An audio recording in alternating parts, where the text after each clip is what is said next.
ширкати русиягии техстрой ки ба сохтмони бинову иншоот дар шаҳри Москав машғул аст, дар пайи баста будани марзҳо ва нарафтани муҳоҷирони меҳнатӣ худ ба ҷустуҷӯи қувваи корӣ ба Тоҷикистон омадааст.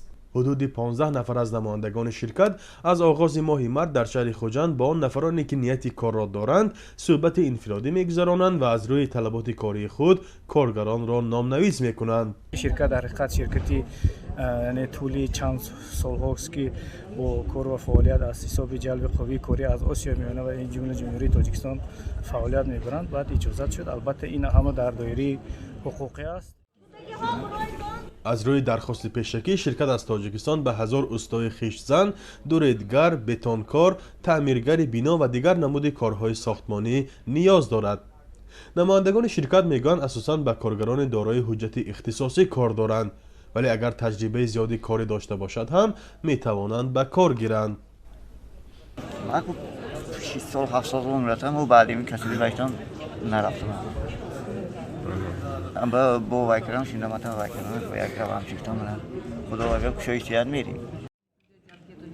як масъули ин ширкат гуфт моҳонаи коргарон аз 23000 рубл оғоз мешавад, вале то 90000 рубл барои роҳкиро ва гирифтани патент пешпардохт мекунанд. ҳамчунин ширкат муваззаф шудааст ки коргаронро бо ҷои зисти ройгон ва дар вақти карантини 14 рӯза бо хӯрок таъмин намояд. нурмуҳаммад ва абдусамид ду сокини шаҳри Истаравшан аллакай аз озмуни интихоби коргар гузаштаанд. онҳо ҳудуди 20 сол боз ба Русия мерафтанд, вале бештар аз 1 сол инҷониб натавонистанд сафар кунанд. дар Екатеринбург ё дар Питер то Москва ма ҳама ҷо кор кардагӣ. инҳо гуфтанд ки 2 моҳ муҳлати таҷрибавӣ. баъд аз 2 моҳ мисол шумо худатонро хушрӯ муаррифӣ намоед, оҳиста оҳиста маблағатон баланд мешавад. қарор аст ин муҳоҷирони меҳнатӣ то моҳи май дар минтақаҳои сохтмонии ширкат ба кор шурӯъ кунанд. масъулони ширкат мегӯянд аз ин пеш 5000 муҳоҷирони кории ӯзбекро низ тибқи пурсиш интихоб карда ва аллакай ба Русия бурдаанд.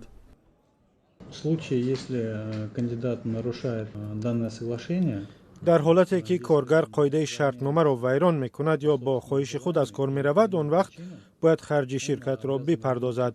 баъди аз кор рафтан иқомати вай дар ҳудуди Федератсияи Русия ғайриқонунӣ ҳисобида мешавад. территорию Российской Федерации продолжает находиться, пребывание на территории Российской Федерации его является незаконным. русия мизбони асосии муҳоҷирони кории тоҷик аст.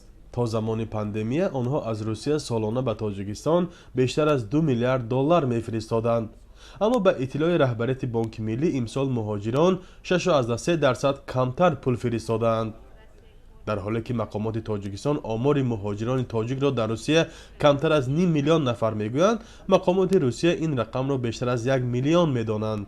солона аз Тоҷикистон садҳо ҳазор нафар барои кор ба Русия мераванд ва дармондани мардуми зиёде дар кишвар сабаби афзудани бекорӣ ва кам шудани даромади оилаҳо дар Тоҷикистон шуд. фарзон муҳаммадӣ, Радиои Озодӣ, шаҳри Хуҷанд.